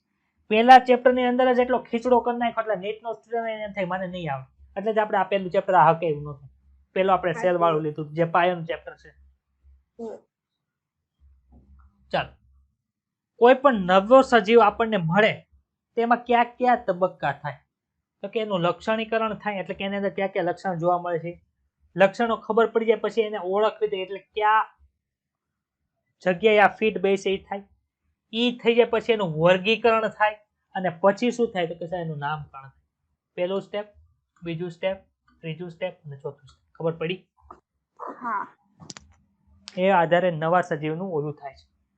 વર્ગીકરણ કોઈ નવી બાબત નથી. ખાસ કરીને પોતાના ઉપયોગ માટે માણસ જાત હંમેશા વિવિધ પ્રકારના સજીવો વિશે જાણવા માંગે છે. શરૂઆતમાં દિવસો માનવી તેની પાયાની જરૂરિયાતો જેવી કે ખોરાક, પહેરવા, ઓઢવાના અને આશ્રયના સ્ત્રોત શોધતો હતો, જેથી શરૂઆતનું વર્ગીકરણ છે સજીવોની ઉપયોગિતા આધારિત હતું. ત્યાર પછી માનવી છે માત્ર સજીવોના જુદા જુદા પ્રકારો અને વિવિધતા વિશે તે રસ નહોતો દાખલો, પરંતુ એની વચ્ચે શું સંબંધ છે એ પણ કહેવા લાગે. કીડી છે અને કૂતરો છે. પેલા ખાલી કીડી વિશે માહિતી મેળવી, કૂતરા વિશે માહિતી. હવે કીડી ને કૂતરાને શું સંબંધ છે? એની વચ્ચે કઈ લાગે વળગે છે? માણસ ને કૂતરાને શું લાગે વળગે છે? એવા એકબીજા સાથેના સંબંધ છે એ જાણવા લાગ્યો, એમાં એને રસ પડતો હતો. તો આ પ્રકારની જે અભ્યાસની શાખા છે કે જેમાં પદ્ધતિસર વિજ્ઞાન તરીકે એનો ઓળખવામાં આવે છે, જેને સિસ્ટેમેટિક્સ કહેવાય. સિસ્ટેમેટિક્સ શું કરે? ખાલી વર્ગીકરણનો અભ્યાસ નથી કરતી, પરંતુ આ વર્ગીકરણ કરેલા જે બધા છે, સોલેનમ મેલોન્જેનાસ અને સોલેનમ નાઇગ્રમ, એ વચ્ચે શું બંને વચ્ચે શું સંબંધ છે? એ સંબંધ જે છે એને શું કહેવાય? સિસ્ટેમેટિક કહેવાય. ખબર પડી? હા. આ ચેપ્ટરની અંદર જે નામ આવ્યું લેટિન નામ છે. આપણે આગળ લેટિન નામ ભણી ગયા કે વૈજ્ઞાનિક નામ લેટિન છે, એટલે સિસ્ટમમાં કેવો નામ છે? લેટિન છે. યાદ રાખજો. હા. સિસ્ટેમેટિક શબ્દ એ લેટિન વર્ડ સિસ્ટેમા ઉપરથી ઉતરી આવેલો છે, જેનો અર્થ સજીવોની પદ્ધતિસરની ગોઠવણી થાય છે. લિનિયસે તેના પ્રકાશક એટલે કે લિનિયસે એક બુક લખી હતી. એ બુકને હું ટાઇટલ આપ્યું હતું કે સિસ્ટેમા નેચર નામ આપ્યું. પછી જેમ જેમ પદ્ધતિસરના વિજ્ઞાનનો વ્યાપ્ત વધતો ગયો તેમ તેમ ઓળખ વિધિ, એના ઉપરથી નામકરણ અને વર્ગીકરણ જે છે એનો સમાવેશ થતો ગયો, અને પદ્ધતિસરનું વિજ્ઞાન છે સજીવો વચ્ચેના ઉદ્વિકાસીય સંબંધોનો અહેવાલ પણ ધ્યાનમાં લેવામાં આવે છે. આપણે આગળના બધા બીજું ચેપ્ટર છે, ત્રીજું ચેપ્ટર છે, ચોથું ચેપ્ટરની અંદર વર્ગીકરણ ભણશું. એમાં એકબીજા સાથે જે ઉદ્વિકાસ થઈ થઈને જે નવા નિર્માણ પામે છે એ આપણે ક્રમની અંદર ભણશું. અહીં શું લખ્યું છે કે જેમ જેમ વિકાસ થતો ગયો તેમ તેમ એના વચ્ચેના ઉદ્વિકાસીય સંબંધોનો અહેવાલ પણ ધ્યાનમાં લેવામાં આવે. ખબર પડી? હા. ચાલો, વર્ગીકૃત કક્ષાઓ એટલે કાંઈ નથી. આમાં જો આપણે વાંચવાનું જ છે. વર્ગીકરણ જે છે એ આખું એકાકી ચરણ નથી. આપણે હમણાં આખું લખ્યું કે નહોતું લખ્યું? ખાલી એક તબક્કાની અંદર પ્રોસેસ પૂરી થયું નથી. જાતિ કઈ, પ્રજાતિ કઈ, કુળ કયો, વર્ગ કયો, વિભાગ કયો, સમુદાય કયો, ગોત્ર કયો, એવું બધું આપણે કરવું પડે. એટલે કે આખી શ્રેણી હાલે. સૃષ્ટિ ખબર પડે ત્યાં વર્ગ વિભાગ ખબર પડે, અથવા તો સમુદાય ખબર પડે, સમુદાય કે વિભાગ ખબર પડી જાય પછી એમાં વર્ગ ખબર પડે, એમાંથી કુળ ખબર પડે. એ રીતે આખી પ્રોસેસ. એક ચરણની પ્રોસેસ, પરંતુ શ્રેણીબદ્ધ ચરણની પદ્ધતિ છે જેમાં દરેક ચરણ છે એ શું દર્શાવે છે? કક્ષા અથવા તો ટેક્સોન અથવા તો હરોળ છે પ્રસ્તુત કરે છે. જો કક્ષા બધી જ દ્રષ્ટિએ વર્ગીકૃત કક્ષાનો ભાગ હોય તો તેને વર્ગીકૃત કક્ષા કે એને નામ આપ્યું. આવી બધી કક્ષાઓ ભેગી મળીને વર્ગીકૃત શ્રેણી રચાય એટલે કે આખી આ જે શ્રેણી બને આને શું કહેવાય? આખો આવું આ બધો ભાગ બને આની ઉપર આની ઉપર આની ઉપર તેને શું કહેવાય? વર્ગીકૃત શ્રેણી તરીકે ઓળખવામાં આવે છે. જેમાં દરેક કક્ષા પાછી કઈ હોય? એક એકમ છે જેને આપણે ટેક્સોન કીધું હતું. અહીંયા પાછું હું લખ્યું છે વાસ્તવમાં જે તે હરોળ નિર્દેશિત કરે છે તેના માટે વર્ગક શબ્દ કયો એટલે વર્ગક કયો, ટેક્સોન કયો, કક્ષા કયો, રેન્ક કયો કે હરોળ કયો, બધું એકનું એક છે. કેટલું લાંબુ કરે છે. વર્ગીકૃત કક્ષાઓ ક્રમબદ્ધ શ્રેણી ઉદાહરણ દ્વારા સમજી શકાય છે. કેવી રીતે? કે કીટકો છે. કીટકો કોને કહેવાય? તો કે સર એની અંદર 3 જોડ ઉપાંગો હોય. આપણને વંદો યાદ છે. વંદો યાદ રાખો એટલે કીટકો યાદ રહી જાય કે યાદ રહી જાય? 3 જોડ ઉપાંગો હોય. કેવા ઉપાંગો ભાઈ? સાંધાવાળા ઉપાંગો છે જેમાં સામાન્ય લક્ષણ ધરાવતા સજીવના જૂથનું પ્રતિનિધિત્વ કરે છે. વીછી લ્યો, કરોળીઓ લ્યો, ઝીંગા લ્યો, એ બધા કેની અંદર આવે? તો કે સર આ કીટકોની અંદર આવે. શું કામ? તો કે એની અંદર 3 જોડ સાંધાવાળા ઉપાંગો હોય. એનો મતલબ એ થાય કે કીટકો જોવા મળતા લક્ષણોથી તે ઓળખાય છે, વર્ગીકૃત કરી શકાય છે. તેથી તેમના માટે અલગ હરોળ કે કક્ષા અપાય છે. કીટકો હોય તેની અંદર આ જ આવે. ભાઈ કીટકોની અંદર કૂતરું ન આવે. શું કામ? એના લક્ષણ અલગ પડી ગયા. શું તમે સજીવોના બીજા જૂથથી નામ આપી શકો? યાદ રાખવું રહ્યું કે જૂથો એ એટલે કે ગ્રુપ એ કક્ષા તરીકે રજૂ થાય છે. કક્ષાઓ આગળ જતા હરોળનું સૂચન કરે છે અને હરોળ છે વાસ્તવમાં વર્ગીકરણના એક એકમ તરીકે થાય છે જેને આપણે કક્ષા કહીએ છીએ. આ વર્ગીકૃત જૂથો કે કક્ષાઓ એ માત્ર બાહ્ય રચનાઓને નહીં પરંતુ સમાવેશ લક્ષણોને દર્શાવે છે. એકનો એક છે ખીચડો કરીને લખ્યું મને અત્યારે બહુ ખીચ ચડે છે. બધા ઓળખાયેલા સજીવોના વર્ગીકરણ અભ્યાસ એ સૃષ્ટિ, સમુદાય અથવા તો વિભાગ છે, વર્ગ છે, શ્રેણી, ગોત્ર, કુળ, પ્રજાતિ અને જાતિ સામાન્ય કક્ષાઓના વિકાસ તરફ દોરી જાય છે. વનસ્પતિ અને પ્રાણી સૃષ્ટિના સમાવેશિત બધા સજીવો જાતિ નિમ્ન કક્ષાનો દરજ્જો ધરાવે. સૌથી નીચે કોણ આવે? જે સૌથી વધારે સમાન લક્ષણો ધરાવતી હોય એના સભ્યો સાથે. તો કે સર જાતિ આવે. એટલે સૌથી નીચેનો દરજ્જો કોણ છે? જાતિ. હવે તમે પ્રશ્ન પૂછો કે કેવી રીતે સજીવોને વિવિધ કક્ષાઓની અંદર મૂકવા?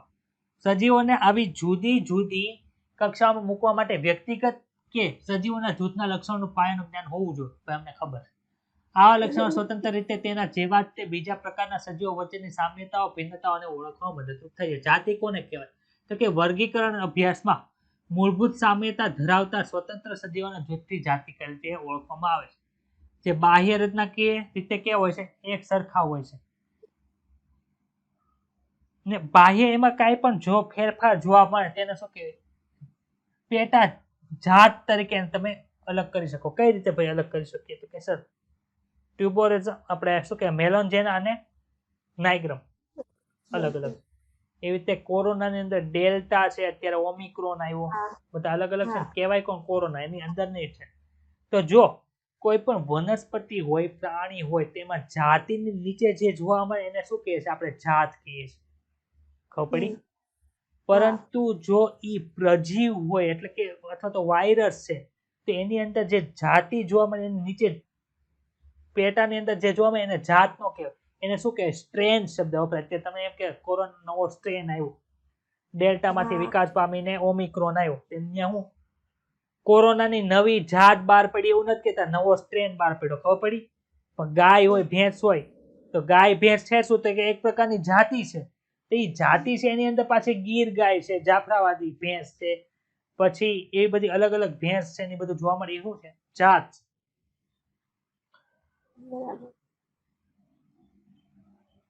બાહ્યકીય રચનાત્મકના તફાવતને આધારે એક જાતિ છે એનો નજીકનો સંબંધ ધરાવતી અન્ય જાતિથી અલગ કરી શકાય છે. જેમ કે મેન્જીફેરા ઇન્ડિકાનું વાક્ય લીધું છે સોલેનમ ટ્યુબરોઝમ. સોલેનમ ટ્યુબરોઝમ એટલે બટાટા થાય. પેન્થેરા લીઓ વિશે ચર્ચા કરી. તો કે ઇન્ડિકા શું છે, ટ્યુબરોઝમ શું છે, લીઓ શું છે? તો કે સર એ જાતિ છે. ખબર પડે કે ન ખબર પડે? આ વૈજ્ઞાનિક નામ આપ્યું તો 3 નામ ચોક્કસ જાતિના પ્રત્યય તરીકે રજૂ થાય છે. જ્યારે પ્રથમ શબ્દ મેન્જીફેરા, સોલેનમ ને પેન્થેરા છે પ્રજાતિ છે. આ ખબર પડી ગઈ કે નહીં? તે હરોળ કે કક્ષાના બીજા ઉચ્ચ સ્તરનું પ્રતિનિધિત્વ કરે છે. ભાઈ અહીંયા આપણે સોલેનમ લખો, અહીંયા લખો પેન્થેરા, અહીં લખો મેન્જી. પેન્થેરા નીચે લખો લિયો. અહીંયા સોલેનમ નીચે લખો નાઇગ્રમ. અહીંયા લખો ઇન્ડિકા. તો આ નીચે 3 લખેલા છે એ શું છે? તો કે સર નીચે 3 લખેલા છે એ તો જાતિ છે, ઉપર 3 લખેલા છે એ પ્રજાતિ છે. એટલે કે જાતિ કરતા ઉપરના પ્રજાતિ છે એ ઉચ્ચ કક્ષાની કક્ષાનું નિદર્શન કરે છે. આ વાત સમજાણ? હા. દરેક પ્રજાતિ એક કે એક કરતા વધારે ચોક્કસ જાતિઓ ધરાવી શકે છે. આપણને ખબર છે કે નહીં, સોલેનમ ની અંદર નાઇગ્રમ આવે, ટ્યુબરોઝમ આવે ને મેલોન્જેના આવે, પેન્થેરા ની અંદર લિયો આવે, પારડસ આવે, ટાઇગ્રીસ આવે. હા. પરંતુ બાહ્ય રચનાકીય સમાનતાઓ ધરાવે છે કે ન ધરાવતા મેલોન્જેના અને નાઇગ્રમ? અહીંયા જો હા. શબ્દ આપ્યા, પેન્થેરા પ્રજાતિને બીજી જાતિ ટાઇગ્રીસ છે. એમ સોલેનમ પ્રજાતિએ નાઇગ્રમ અને મેલોન્જેના જેવી એકબીજાને મળતી આવતી જાતિઓ ધરાવે. માનવી એ સેમ્પિયન જાતિમાં સમાવેશ છે, જેનું જૂથ છે એ હોમો પ્રજાતિની અંદર સમાવેશ છે. માનવી માટે વૈજ્ઞાનિક નામ હોમો સેમ્પિયન્સ તરીકે લખાય છે. ચાલો, આ પ્રજાતિ છે એ વાંચો તો તમે બધા. પ્રજાતિ આખા વિશે કઈ તમને ડાઉટ હોય તો મને કહો. હા. અહીં આપણે ચિત્તો કીધો, પણ ચિત્તાની જગ્યાએ દીપડો યાદ રાખજો. હા. મેં ચિત્તો કીધો, પણ ચિત્તા અને દીપડાની અંદર ફરક હોય પાછો. આ પ્રજાતિ આપણે આખી ભણી ગયા, પાછળ મેં ભણાવ્યું એમાં આવી ગયું બધી વસ્તુ એક એક લાઈન. હા. નજીકના ગાઢ સંબંધ ધરાવતી જાતિઓ જૂથ પ્રજાતિમાં સમાવેશ થાય અને અન્ય પ્રજાતિની જાતિની સાપેક્ષે વધુ સામાન્ય લક્ષણો ધરાવે છે. નીચેનું છે તો આપણે બધી ભણી ગયા હતા. હા. આ બધા ઉદાહરણ છે આપણે બધું લખ્યું હતું ચાર્ટ, એમાં આવી ગયા છે ને, કે બહારનું નહીં હોય. ના ના. ચલો, કુળ છે તો કુળ શું છે? કે કુળ એ પ્રજાતિ અને જાતિની સાપેક્ષમાં ઓછી સમાનતાઓ સાથેનું સંબંધિત પ્રજાતિનું જૂથ છે. પણ ઓછી સમાનતા કોનીથી ઓછી સમાનતા? તો કે નીચે જે પ્રજાતિ આવતી હોય એની નીચે જે જાતિ આવતી હોય એની કરતા ઓછી સમાનતા. આપણે નીચેથી ઉપર જાય એટલે કે જાતિથી સૃષ્ટિ તરફ જાય એમ સમાનતાનું લક્ષણ છે, સામાન્ય લક્ષણ છે. એ કેવા થાય? ઘટતા છે. ભણાતા? હા. કુળ છે એની એક અગત્યની, ખૂબ જ અગત્યની લાઈન છે, એ ખાસ યાદ રાખવા જેવી. કઈ? કુળ છે એ કોના આધારે હોય? તો કે સર એ વાનસ્પતિક અથવા તો પ્રાજનનિક એમ બંને લક્ષણોને આધારે વર્ગીકૃત કરવાની અંદર આવે છે. હું યાદ રાખવાનું ભાઈ? તો કે કુળ છે એ છે શું? તો કે સર એ બે લક્ષણો આધારિત તમને એમાં વિભાગ પાડવાની અંદર આવે. ક્યાં? તો કે વાનસ્પતિક અને પ્રાજનનિક. આ બે લક્ષણો ધ્યાનમાં રાખો. તો પ્રશ્ન નીચેનાથી કઈ કેટેગરી એવી છે કે નીચેનાથી કોણ એવું છે કે જે વાનસ્પતિક અને પ્રાજનનિક એમ બે લક્ષણો આધારે વર્ગીકૃત કરવામાં આવે? જાતિ, પ્રજાતિ, કુળ, ગોત્ર. કુળ. ખબર પડી? કુળ. આવી રીતનો પ્રશ્ન પૂછાય છે. વનસ્પતિઓના સમુદાયની અંદર સોલેનમ છે, ધતુરા, પેટુનિયા કોના નીચે આવે છે ભાઈ? તો કે સોલેનેસી નીચે મુકાય છે. સોલેનેસી એની સાથે પ્રાણીની વાત કરી શકે. લિયો, ટાઇગ્રીસ, પેન્થેરા છે એ પેન્થેરાની અંદર આવીને આ પેન્થેરા છે ફેલિસ સાથે આવે છે. અને ફેલિસ છે બીજા કોની સાથે મુકાય? તો કે ફેલિડી કુળ સાથે મુકાય છે. અને અહીંયા કેનિડી અને હા સર, આ ફેલિસ ને ફેલિડીમાં કન્ફ્યુઝન થયું હો. ફેલિસ બિલાડી કે ફેલિડી બિલાડી? ફેલિસ છે ને એની સાથે કોણ મૂક્યું છે? ફેલિડી મૂક્યું છે. તો ફેલિસ છે એ શું છે? જો આ લખ્યું છે પ્રજાતિ એ ફેલિસ બિલાડીની પ્રજાતિ સાથે ફેલિડી કુળમાં મૂકવામાં આવે છે. જો અહીંયા લખ્યું છે આપણે, બરોબર.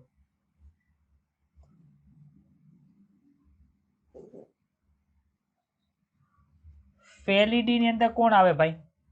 ફેલિડી કુળ છે, જ્યારે ફેલિસ શું છે? પ્રજાતિ છે. ફેલિડી ની અંદર એક બિલાડી આવશે અને ફેલિસ ની અંદર બિલાડી, એટલે બિલાડીને મળતો આવતો જૂથ છે. પર્ટિક્યુલર તમારે બિલાડી ગોઠવી હોય તો ફેલિડી ની અંદર થી ફેલિસ ની અંદર જવા. ખબર પડી? જ્યારે કેનિડી શું છે? તો કે સર કૂતરા એની અંદર નીચે આવશે. સમજ પડી બધાને? હા. ગોત્ર શું છે? તો કે ઘણા સરખા લક્ષણો આધાર સજીવોને જાતિ, પ્રજાતિ જેવી કક્ષામાં મૂક્યા એમ સામાન્ય ગોત્ર અને ઉચ્ચ વર્ગીકરણ કક્ષાઓના લક્ષણો છે સમાનતાના આધારે ઓળખાય છે. કેટલાક સરખા લક્ષણો ધરાવતા કુળો ભેગા મળીને શું બનાવતો કે ઉચ્ચ ગોત્ર બનાવે. ગોત્ર ને બીજું નામ છે ને શ્રેણી આપેલું છે ઘણી જગ્યાએ. જૂની ટેક્સ્ટબુકમાં ગોત્રની જગ્યાએ શ્રેણી હોય છે. શ્રેણી એટલે શું સમજવાનું?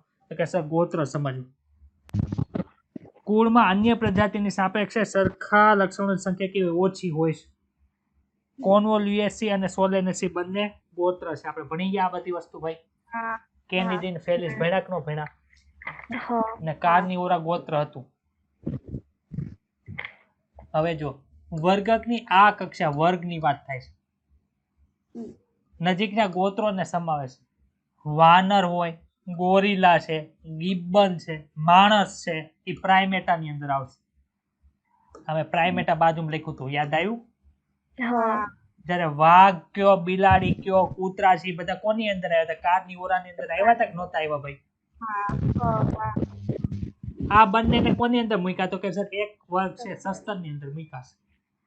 સસ્તન વર્ગ બીજા પણ ગોત્રો ધરાવે છે, અલગ અલગ ગોત્ર. આપણે બે ગોત્ર વિશે વાત કરી, કાર્નિવોરા અને પ્રાઇમેટા. સમુદાય એટલે શું? તો કે સસ્તનોના વર્ગોની સાથે મત્સ્ય આવે, ઉભયજીવી આવે, સરીસૃપ આવે, વિહંગ આવે. આ બધું લખ્યું તો આપણે. હા આ બધા હું ધરાવતો કે સર મેરુદંડ અને પૃષ્ઠભાગે પૂરું ચેતાતંત્ર ધરાવે છે. બાકી બધાના ચેતાતંત્ર વક્ષ બાજુ આવે જે ધરાવતા હોય એ ચોથા ચેપ્ટર ની અંદર આવશે. એક સરખા લક્ષણના આધારે આ બધાને એક જૂથની અંદર મેરુદંડી, જેને ફાઇલમ કોર્ડાટા કહેવાય. શું કહેવાય? કોર્ડાટા. ઈ ત્યારે નામ યાદ રાખશો તે યાદ રાખવાનું જરૂર નથી. વનસ્પતિમાં હોય તો સમુદાયને બીજું નામ આપીને વિભાગ કરવામાં આવ્યું છે. ઉચ્ચ કક્ષાના દરજ્જાની અંદર મૂકવામાં આવે છે. સૃષ્ટિ રીડ કરો તો કઈ ડાઉટ છે? આમાં યાદ છે બધાને? યાદ આવ્યું? જાતિ, પ્રજાતિ, કુળ, ગોત્ર, વર્ગ, વિભાગ અથવા તો સમુદાયને સૃષ્ટિ.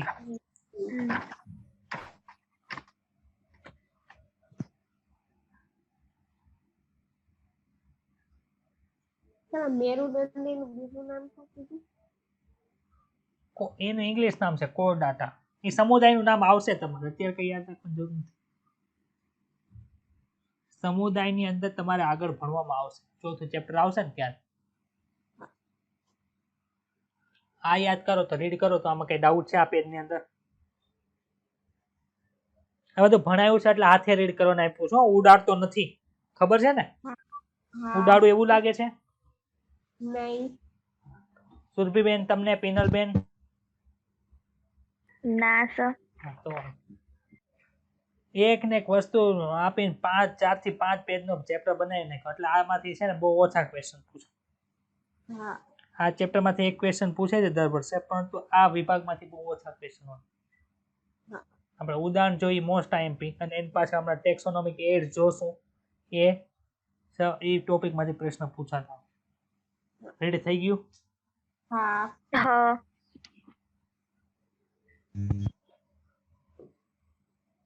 ચાલો, અહીંયા અમુક નામ આપ્યા છે. ઘઉંનું વૈજ્ઞાનિક નામ ટેટિયમ એસ્ટિવમ. આંબાનું મેન્જીફેરા ઇન્ડિકા. ઘરમાખી મસ્કા ડોમેસ્ટિકના. ભાઈ મનુષ્ય હોમો સેમ્પિયન્સ. યાદ રાખવાનું, કમ્પલસરી યાદ રાખો. પ્રજાતિ તો ખબર પડી જાય ને ભાઈ, આ પ્રજાતિ યાદ રાખવાની ન, કેમ કે વૈજ્ઞાનિક નામ યાદ રાખીએ એમાં આગળના જે નામ હોય શું હોય? પ્રજાતિ યાદ રહી જાય. હા હવે જો કુળ યાદ રાખવાના છે. કુળ તમને એમ પૂછે નીચેનામાંથી કયું કુળ છે? હોમિનિડી, ડેપ્થેરા, દ્વિદળી કે ત્રિટી? તો શું આવે? હોમિનિડી. આ ખબર પડી કે ન ખબર પડી? સર યાદ કેમ રાખવું કુળ? કુળને ઇંગ્લિશની અંદર ફેમિલી કહેવાય. શું કહેવાય? તો આમાં પાછળ બધે જો ઈ લાગે છે, લાગે છે ઈ. પોએસી, એનાકાર્ડિયેસી, મસ્કીડી, હોમિનિડી. બાકી બીજે કે જો ડી વાળું નહીં હોય. દ્વિદળી તો આપણને ખબર પડી, એક દળી ખબર પડી વર્ગ છે, કેમ કે આપણે વારે ઘડીએ યાદ કરતા હોય. યાદ રહી ગયું? હોમો ઉપરથી હોમોનિડી કુળ કોનું થાય ભાઈ? તો કે છે હોમોનિડી કુળ છે એ માણસનું હશે. મસ્કા ડોમેસ્ટિકીના એટલે એના ઉપરથી આપણને ઘર માખી છે, એટલે મસ્કીડી કુળ કોનું લાગે? તો સર ઘર માખીનું હશે. ખબર પડી જાય? હા મેન્જીફેરા ઇન્ડિકા એનું કુળ કયું છે ભાઈ? તો કે એનાકાર્ડિયેસી. અને ટેટિયમ એસ્ટિવમ નું ભાઈ શું છે? તો કે સર પોએસી. આ બે ની અંદર યાદ શું રાખવાનું ખબર છે? કેરી છે બધાને ભાવે કે ન ભાવે? હા કેરી બધાને ભાવે એટલે બધાને દિલની અંદર કેરી હોય કે ન હોય? હા દિલ ને ઇંગ્લિશ ની અંદર કાર્ડિયા કહેવાય કે ન કહેવાય? હૃદયને લગતું હોય એટલે હા કેરિયા એટલે એના કાર્ડિયેસી યાદ રાખો. થઈ જશે યાદ. હા હા હવે ઘઉં છે, ઘઉં તો કેવું છે, બહુ જરૂરી વસ્તુ છે કે નહીં? તો ઘઉંને ગરમી થતી હતી ને એટલે એને છે ને એસી માં બેહવું પડે. પો એસી. થઈ જશે યાદ. હા હા ચાલો, ગોત્ર યાદ રાખો. ગોત્ર કેવી રીતે? ભાઈ પ્રાઇમેટા ઉપરથી માણસ આવે. આપણે ઓલા ચાર્ટ ની અંદર લખેલું છે. હા હવે આની અંદર છે ઈ યાદ રાખવાનું છે. પો એસી ઉપરથી અહીંયા પો હરખા છે એટલે પોયસ યાદ રહી જશે. હા હા અહીંયા મસ્કી ડી છે, અહીંયા ડી છે, એના ઉપરથી ડીપ થેરા રહી જાય યાદ. હા આનું બાકી જો સેપિડેન્સ એના કાઢીએ છીએ. યાદ રહી જશે કે નહીં યાદ રહી? હા વર્ગ તો હાવેલા છે. સસ્તન વર્ગનું પ્રાણી. કોઈ એમ કે ઘરમાખી છે, સસ્તન વર્ગનું પ્રાણી છે, ખબર પડી જ જાય. કીટક છે. દ્વિદળી છે. હા આંબાની ગોઠલી હોય એને તમે ભાંગો, ગોઠલીનો મુખવાસ કરે કે ન કરે? હા તે બે ભાગની અંદર ડિવાઈડ થઈ જાય એટલે દ્વિદળી છે. હા. એક દળીની અંદર ભાગ નથી પડતા, ઘઉંના બે ફાડા ન થાય. એક દળી, દ્વિદળી, એક દળી કોની અંદર? અવરોધ બિનધારીની અંદર આવે. કીટક છે, સંધિપાત સમુદાયનું પ્રાણી છે. સસ્તન છે, એ કોનો વર્ગ છે? મેરુદંડીનો વર્ગ છે. યાદ રહી ગયું. હા તો અહીંયા આપણે આજનું ભણવાનું અહીંયા પૂરું થાય છે.